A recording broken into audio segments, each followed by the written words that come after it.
जी students, third question में वो demand करता है अब कि बेस की वैल्यू फाइंड करनी है हमने एक्स की, और परपेंडिकुलर जो वो वाई फाइंड करना है। अब हमें यहाँ से गिवन क्या है, सारे क्वेश्चन जो हैं बिल्कुल सेम टाइप के हैं। Given that measure angle C, acute angle जो हमें गिवन है वो है 60 डिग्री का, और मेजर एंगल बी जो है ये राइट है 90 डिग्री का है, और z हमें हाइपोटेनियस गिवन है यहाँ पर 2 सेंटीमीटर है। तो हमें फाइंड करना है यहाँ से x और y को। वैसे अगर आपको कहता तो आपने यहाँ से थर्ड एंगल भी फाइंड करना था अगर कंप्लीट इक्वेशन ट्रायंगल को सॉल्व करने का कहता। अब हमें x और y चाहिए, तो यहाँ पर फिर वही बात है कि हम कोई ना कोई रेशियो जो है वो यहाँ पर जनरेट करेंगे। तो अब मुझे पहले y फाइंड करना है या x फाइंड करना है, तो या तो मैं परपेंडिकुलर और हाइपोटेन्यूज के दरमियान रेशियो बनाऊंगा या बेस और हाइपोटेन्यूज के दरमियान, क्योंकि हमें एक नॉन साइड के साथ ही जो है रेशियो बनानी है।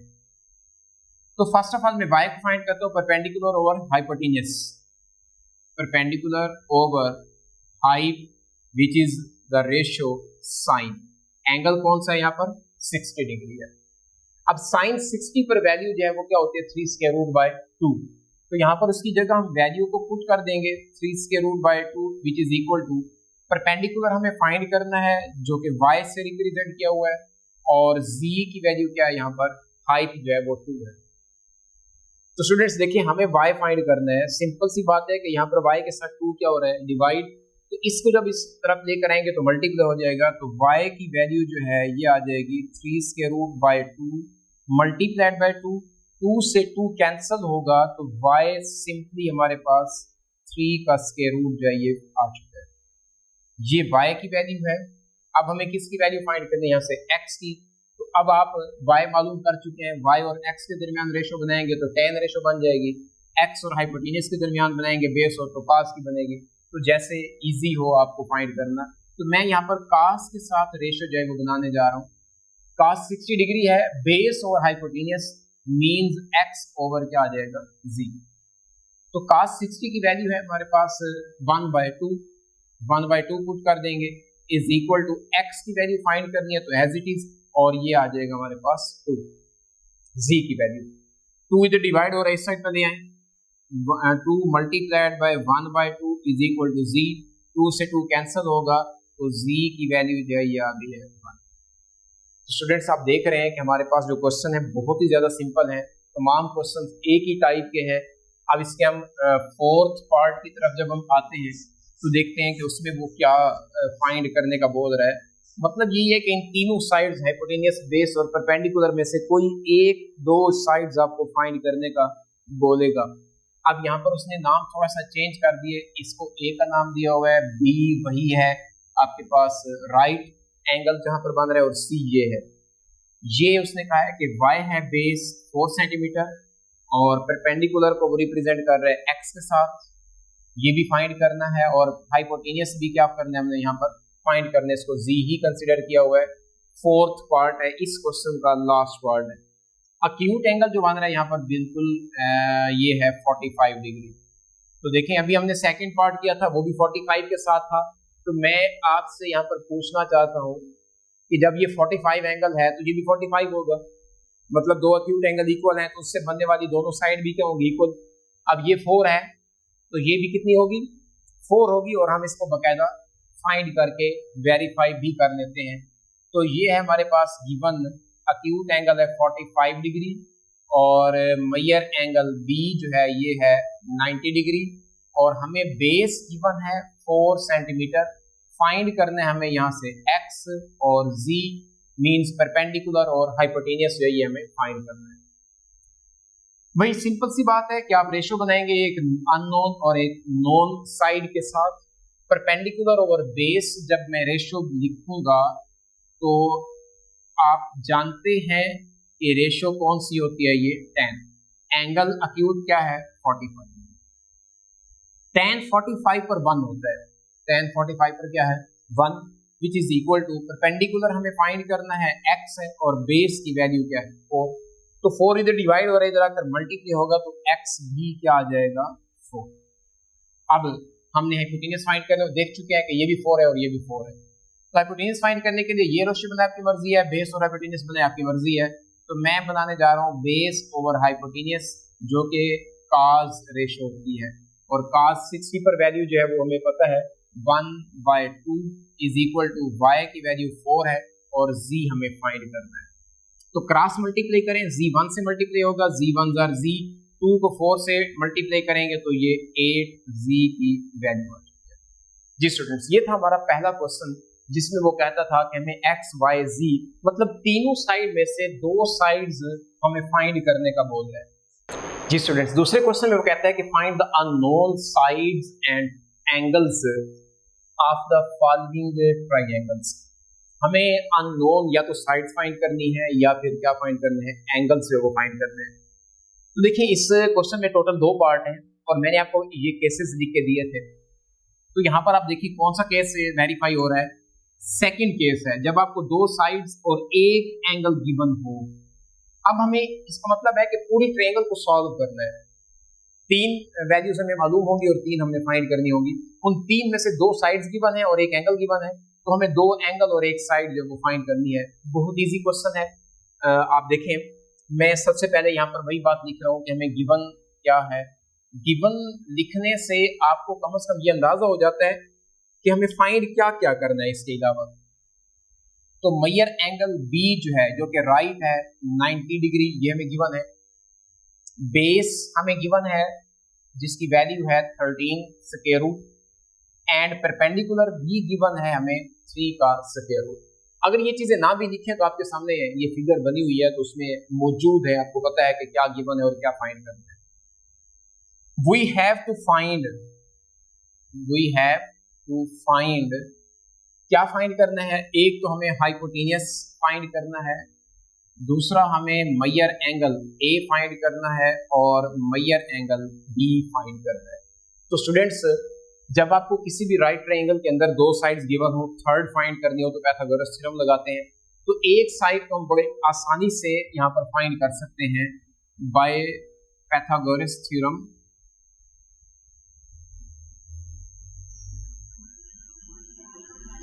क्या होता है, हाइप का square is equal to base का स्क्वायर प्लस परपेंडिकुलर का स्क्वायर। जी स्टूडेंट्स, अब हमें हाइट चाहिए, मतलब b का स्क्वायर ये एज इट इज आ जाएगा।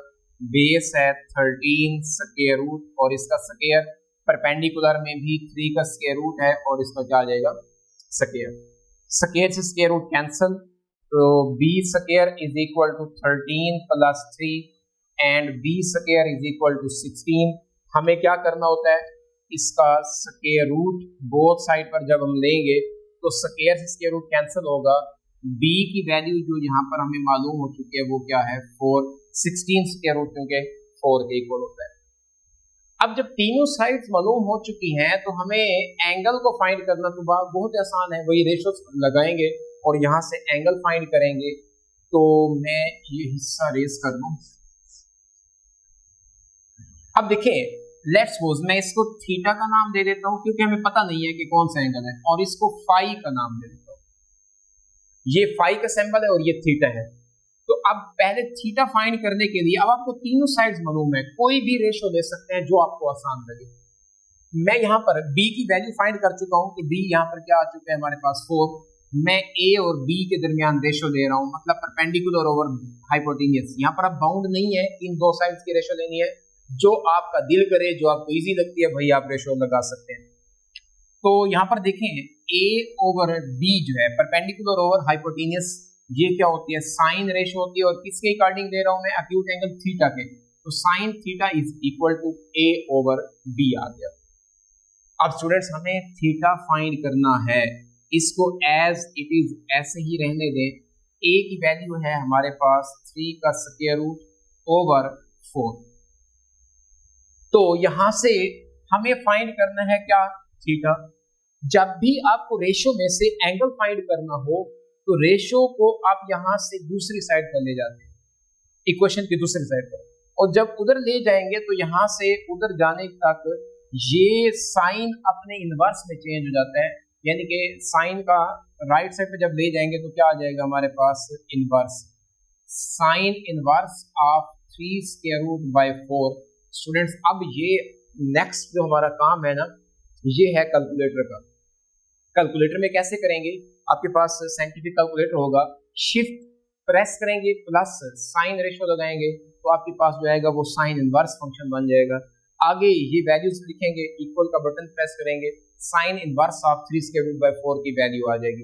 तो देखिए मैं इसको कैलकुलेटर पे फाइंड करने के बाद देखता हूँ कि मेरे पास यहाँ पर थीटा की जो वैल्यू है वो क्या आती है। जी student, sine inverse 3 square root by 4 ये हमारे पास वैल्यू आ रही है 25.64 degree.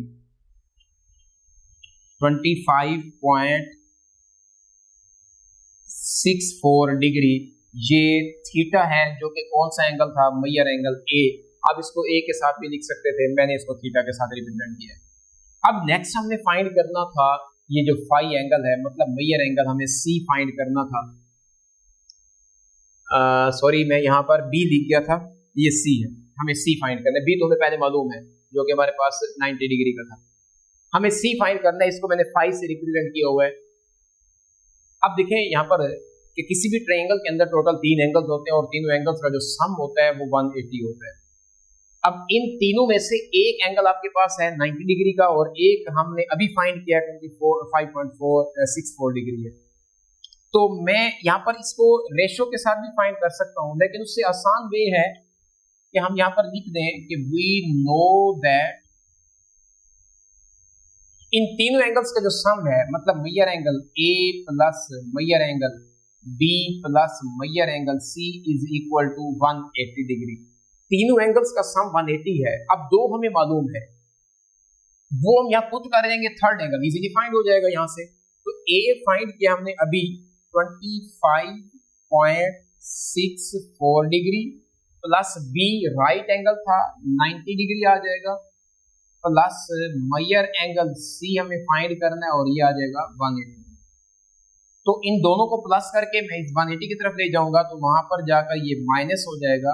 Major angle C is equal to 180 degree minus ये बनेगा हमारे पास 115.64 डिग्री। तो अब 180 में से 115.64 डिग्री को जब हम माइनस करेंगे तो थर्ड एंगल हमारे पास आ चुका है 64.36 डिग्री। 64.36 डिग्री ये हमारा फाइनली सोल्यूशन है। तीन चीजें हमें उसने डिमांड की थी, एंगल सी फाइंड करना, एंगल ए फाइंड करना और बी साइड जो थी हाइपोटेन्यूस की वो फाइंड करना। तो स्टूडेंट्स हमने तीनों चीजें जो यहाँ पर फाइंड कर दी हैं। इसी तरह हमारा इस एक्सरसाइज का जो नेक्स्ट क्वेश्चन है सेकंड पार्ट वो है, उसमें देखते हैं हमें क्या फाइंड करने को कह रहा है। जी स्टूडेंट्स, सेकंड पार्ट में फिगर हमारे पास A B C right triangle है, इसमें हमें बेस गिवन है, परपेंडिकुलर गिवन है और एक एंगल। तो when two sides and one angle given वाली केस है तो हमें अननोन क्या क्या है दिया हुआ, बी को हमने फाइंड करना है, एंगल ए और सी फाइंड करना है। तो वेरी सिंपल, पिछले क्वेश्चन से बिल्कुल मिलता जुलता सवाल है कि हमें बी फाइंड करना है तो पाइथागोरस थ्योरम लगाएंगे। और हाँ, इस लेक्चर को मैं क्वेश्चन नंबर 1 और 2 पर ही खत्म कर रहा हूं क्योंकि लेक्चर की लेंथ जो वो बढ़ रही है। तो यहां से देखिए हमें फाइंड करना है सबसे पहले बी को, तो मैं इसके लिए क्या लगा रहा हूं यहाँ पर, Pythagoras theorem. By Pythagoras theorem hyp का square is equal to base square plus perpendicular का square.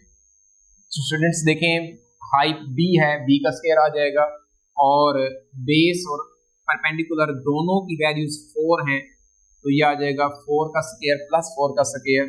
B square is equal to 16 plus 16, B square equals to 32 and हमें इसका स्क्वायर रूट लेना है। तो बोथ साइड पर जब हम स्क्वायर रूट लेंगे तो यहाँ स्क्वायर से स्क्वायर रूट कैंसिल हो जाएगा। इस 32 को हम लिख सकते हैं 16 मल्टीप्लाइड बाय 2 और इन दोनों का जब आप सेपरेट स्क्वायर रूट लेंगे तो ये आ जाएगा 4 इंटू 2 स्क्वायर रूट। ये हमारे पास हाइपोटेन्यूस की वैल्यू आ चुकी है। एक फंक्शन हमें मालूम हो चुका है जो कि साइड की फॉर्म में। अब हमें देखिए इन दो अक्यूट एंगल्स में से अगर एक मालूम हो जाता है तो दूसरे को फाइंड करने के लिए हम वही जो है स्टेटमेंट लगाएंगे कि तीनों एंगल्स का सम जो है वो 180 होता है, वहां से हम इसको फाइंड करेंगे। तो उसके लिए आप रेशो बनाएं। अब रेशो आप तीनों साइड आपको मालूम है, जिससे आप बनाना चाहें बना सकते हैं। तो मैं यहाँ से मुझे इजी नजर आ रहा है परपेंडिकुलर और बेस की रेशो को जनरेट करना। परपेंडिकुलर ओवर बेस, परपेंडिकुलर और बेस की जो रेशो होती है वो tan होती है। अब tan एंगल यहाँ पर A है, मैं यहाँ पर A का नाम ही दे रहा हूँ इसको, थीटा फाई रख सकते हैं आप लोग। तो यहाँ से क्या आ जाएगा tan A which is equal to perpendicular की वैल्यू भी 4 है और बेस की वैल्यू भी क्या है 4 है। जब ये कैंसिल होगा तो tan A आ जाएगा 1 के इक्वल। तो स्टूडेंट्स हमें A फाइंड करना है। मैंने आपको भी बताया है कि जो भी रेशो हो उसके साथ एंगल अगर फाइंड करना हो तो रेशो दूसरी साइड पर ले जाते हैं और वहां पर उसका इनवर्स बन जाया करता है। तो A is equal to tan inverse of 1, मतलब tan किस एंगल पर वैल्यू 1 देता है, इस इनवर्स का मतलब ये है। आपने कैलकुलेटर पे इसको फाइंड करना है और ये आ जाएगा 45 डिग्री। कैलकुलेट करके देख सकते हैं। अब A एंगल जब हमें 45 का मिल चुका है तो हम सेकंड जो C एंगल है वो फाइंड कर सकते हैं। उसके लिए वही बात कि we know that the sum of 3 angles of a triangle is 180 degree. तो वही हमने कंडीशन लगाई है। अब A मालूम हो चुका, B पहले से मालूम है, C मालूम करना है। A की वैल्यू है 45, B है 90 डिग्री, C हमें फाइंड करना है और ये आ जाएगा 180। तो फाइंड करना है C एंगल, इन दोनों को प्लस करके 180 की तरफ ले जाएंगे तो उधर जाकर ये माइनस हो जाएगा 135 और 180 में से 135 को माइनस करें तो ये भी 45 डिग्री एंगल आ रहा है जो कि हमारे पास है मैयर एंगल C। जी स्टूडेंट्स, ये था हमारा सेकंड क्वेश्चन का सेकंड एंड लास्ट पार्ट। उम्मीद है कि आपको ये दो क्वेश्चन जो वो समझ आए होंगे। फिर भी अगर किसी स्टूडेंट का कोई क्वेश्चन होता है तो जरूर पूछें। नेक्स्ट लेक्चर के लिए इसी चैनल पर दोबारा मुलाकात होगी, तब तक के लिए अल्लाह हाफिज़।